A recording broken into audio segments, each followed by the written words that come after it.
Okay, for today's session, I'm going to be introducing some ideas from outside of the textbook.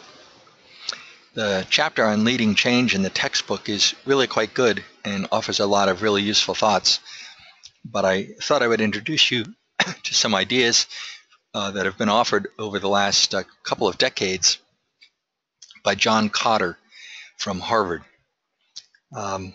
So the slides I'm going to be showing you and talking through are available on the Canvas site for the course.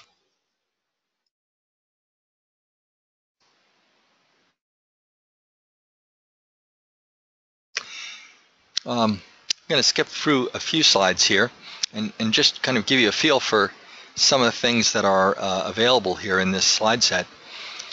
There are many, many models of change beyond the ones that are discussed in your textbook. The current slide shows you a number of those models, and I'm going to be focusing entirely during this brief session on John Kotter's model.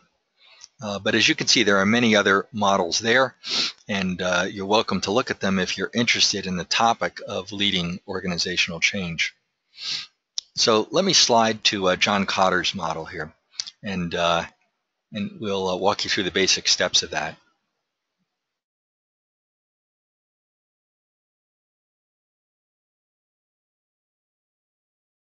So John Kotter's model was first proposed in a book that he wrote almost 2 decades ago for Harvard Business School Press called Leading Change.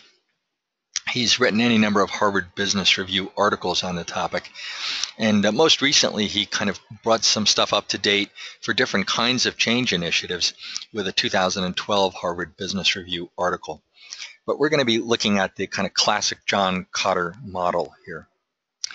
Kotter begins his work by talking not about how to make change successful, but first by talking about why change typically fails.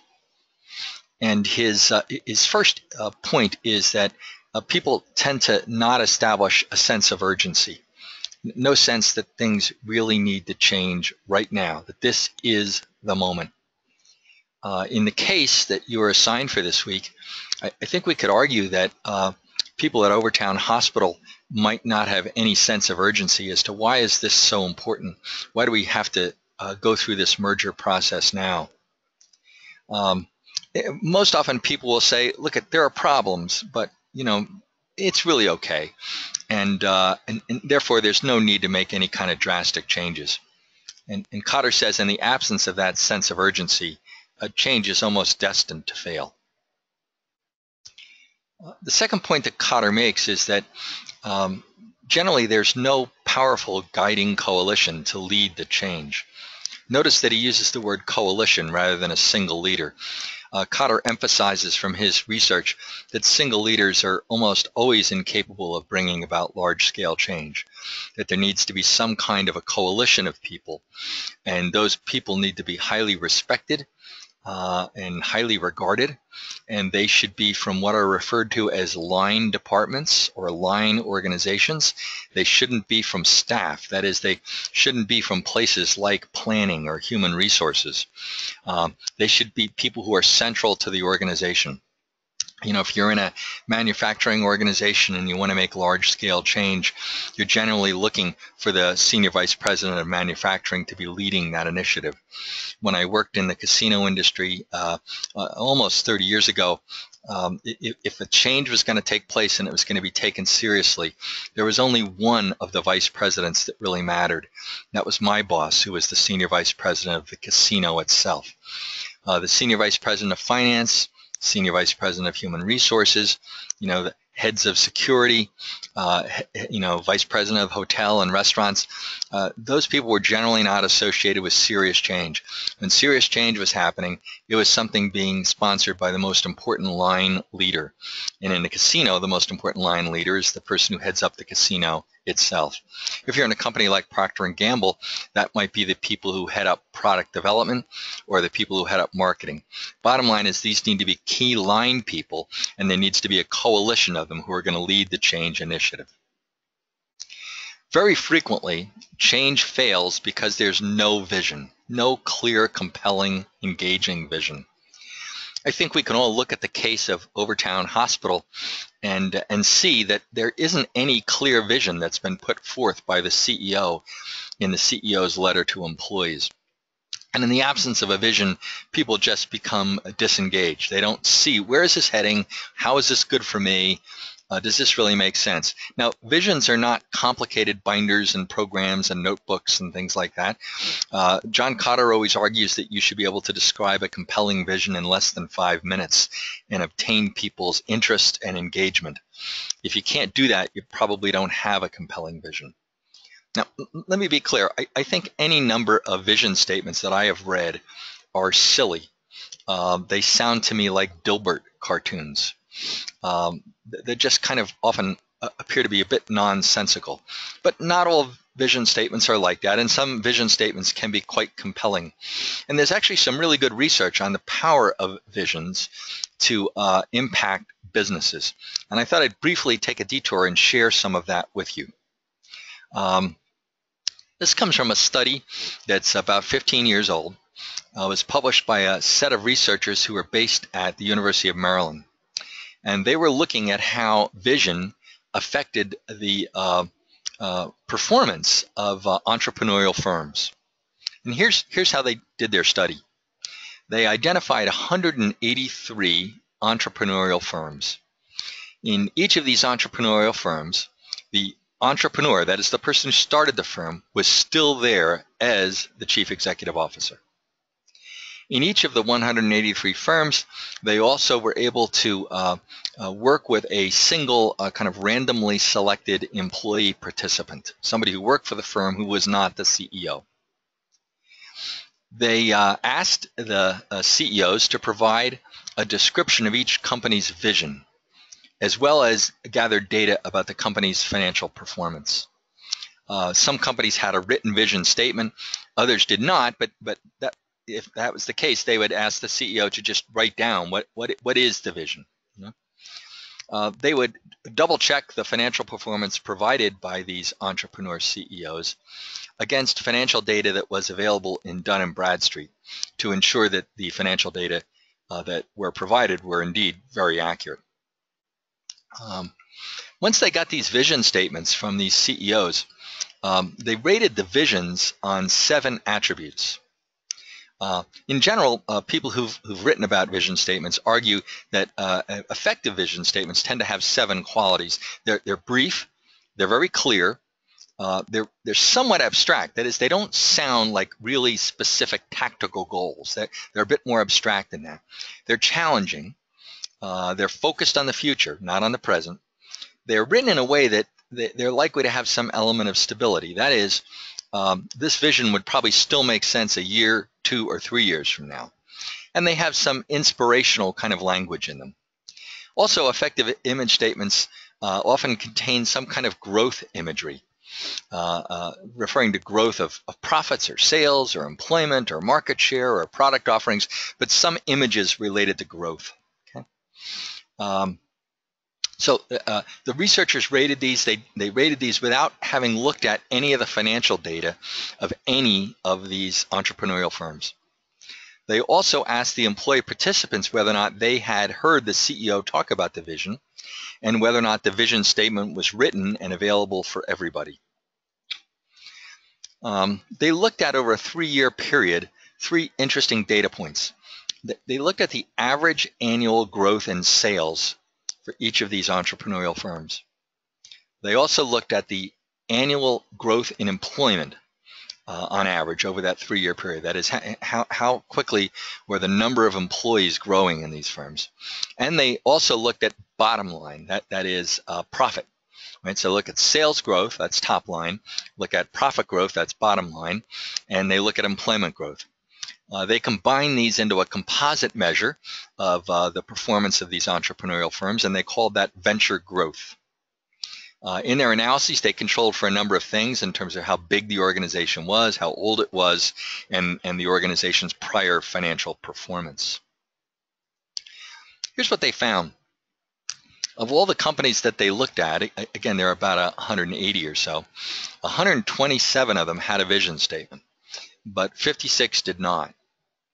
And the venture growth rate of those companies that had the vision statement was double that of the companies that did not. The 127 companies that had a vision statement had a venture growth rate, average growth rate per year of 12.4%, but the venture growth rate in those companies without a vision was only half that, 5.5%. Next, companies that had vision statements that had the attributes I described earlier, and where their vision statements had the kind of growth imagery that I alluded to, those companies were much more likely to be in a circumstance where employees were aware of the vision. And in fact, if those vision statements were not only present, but they had those attributes and they included growth imagery, and they had been communicated to employees broadly, then all of those things were associated with higher levels of venture growth rate. This is pretty compelling data that despite our cynicism about these kinds of vision statements, that when done well, their presence can seem to be related to the growth rate of companies and the firm performance. Here's a sample vision statement that John Kotter provides. And it gives you a sense as to what a vision statement might look like. So, within 12 months, we will be using intermediaries successfully more than we ever have. Our growth rate in emerging markets will be at least twice what it is today. We will have developed a discipline around innovation, and decision-making time will be cut in half, from a month to 2 weeks. We will be a proud, passionate group, still gaining momentum to make us the most admired sales organization and the best place to work in the industry. That's that kind of idea. So Kotter always argues that some kind of a compelling vision statement needs to be present for organizational change to succeed. Clearly not in the case of Overtown Hospital. We don't see that kind of compelling vision. Once the vision statement is there, Kotter talks about the failure to communicate it sufficiently. There's a phrase that you may have heard. If you haven't, I've included it on this slide, and that's that it is impossible to over-communicate during a time of change. A frequent mistake that leaders make when leading change initiatives is that they feel like they've communicated the vision once. They had a meeting with people and they told people where we're headed, but there's just not, and they simply stop communicating after that. So a month or two later, people don't really know what's going on. Another thing that causes change to fail is inconsistency between words and deeds. When we're looking at organizational change, when people see leadership preaching one thing but doing another, they find that the need for change is not compelling. A great example of this was offered by a guy named Jim Collins, who's written a number of very highly regarded books on business, and they're popular books and pretty interesting ones. One was called Built to Last, and but one of his great stories is comparing two different organizations. One was a very large global bank. He was talking about a change initiative they were going through, and they were asking people throughout the business to really cut back during this change initiative. So there are lots of kind of financial cutbacks, but none of those were seen among leadership. Leadership continued to have a fleet of private jets that flew the leaders around. All the leaders had ongoing annual fees paid for at the leading country clubs around the United States and sometimes overseas. It was, so the leaders continued to live in the same way they had always lived, and of course, because of that, people became really cynical. In contrast, Collins talked about a company that some of you may know. It's called Nucor, N-U-C-O-R. Nucor is one of the leading American steel companies, probably the only consistently successful American steel company of the last 20 or 25 years. Nucor, as Collins talked about, their corporate headquarters was actually just in a simple small manufacturing park in a suburban area. It was very small. When you walked in, instead of there being a big lobby, there was just a little tiny reception area like you'd see in a normal middle-class home. There was a single chair, a hat rack, and a place where you could hang your coat, and an umbrella stand. That was it. There was no food service inside the building. When people wanted to eat, they had to drive into town, and they would stop at a local strip mall and get some sandwiches. There were only 25 people working in the corporate headquarters, and about half of those were support people. And the whole atmosphere of the corporate headquarters was that we are going to make cutbacks before we ask anybody else to make any cutbacks at all. And when people saw that kind of philosophy from the new core leadership team, they were more than willing to get on board and follow themselves. Another thing that contributes to change failing is the tendency for people to define their jobs very narrowly, and therefore not get engaged. Sometimes other obstacles get in the way. One that I've seen on several times has been organizations that are trying to transition to a very team-based culture. And so they're really emphasizing this in all of their communication, and they're trying to have their work done much more by teams rather than traditional hierarchical structures. But, we'll say that again, but in the end, the performance of individuals are evaluated, and compensation and performance bonuses are tied to individual performance rather than to team performance. And when you have a circumstance like that, you have an organization where the compensation system is at odds with the vision of moving towards team-based performance. You have to align lots of things, and compensation and appraisal are things that need to be aligned with whatever the change initiative is.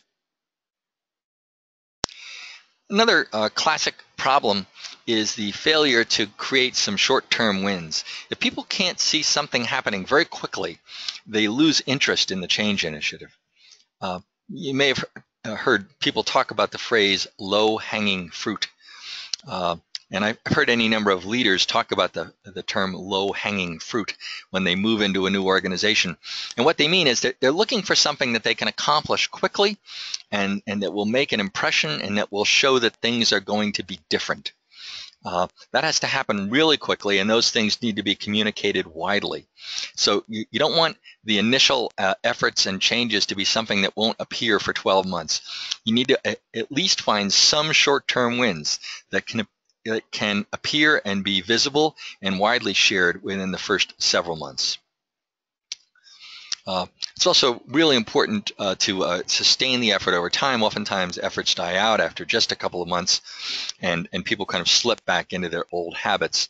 And of course, the last piece is that at some level, changes don't succeed unless the organizational culture succeeds. That's because in the end, organizational culture is simply more powerful than people expect it to be. As many people have pointed out, you ignore culture at your own peril. That is, you can try to do a lot of things, but sometimes the culture will just swallow it up. If the culture itself doesn't change, the change initiative will eventually evaporate. Those are some concepts that Kotter often talks about, and if you put those in the positive sense, what Kotter argues is that there's kind of an 8-step process. And Kotter's argument has been, and his book is a great read on this, really useful and effective stories, that these 8 things need to happen, and they need to happen in this order.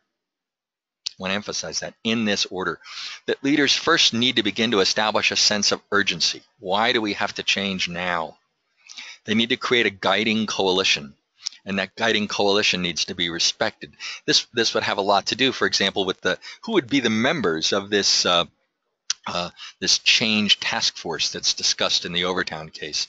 We need to be very careful about having the right people on board and as part of that coalition. A vision that's compelling and engaging and that includes growth imagery and that can get articulated and shared widely.